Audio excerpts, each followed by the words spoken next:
Hello guys, welcome back to my YouTube channel. अनि म चाहिँ आज यता माथि माछा फर्ममा आएको छु। देख्न सक्नुहुन्छ तपाईहरुले दामी पारेको छ हैन। यता माथि चाहिँ बसेर केटा हो चिलपारामा खानुपर्ने हुन्छ है। एक दिन आएर है केटा हो सबैजना है। एकदम बवाल छ हैन। सो पुरै माछा फर्म पनि दामी छ। सो प्लस झर्ना पनि बवाल नै छ। वाउ यस्तो दामी छ हेलम्बुको यता यो मङ्कालदेखि यता ठ्याक्कै मङ्कालदेखि यता 1 किलोमिटर छ यहाँको लोकेसन चाहिँ रहेको छ। यस्तो दामी र म चाहिँ यता साइडमा हल्का माछा हेर्दै छु हैन।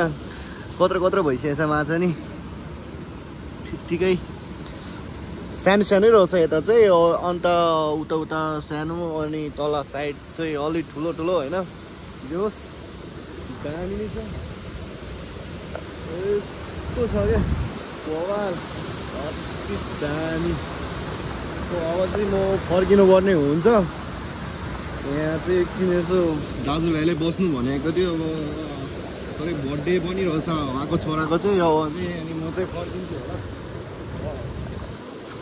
के बाबा गाइस।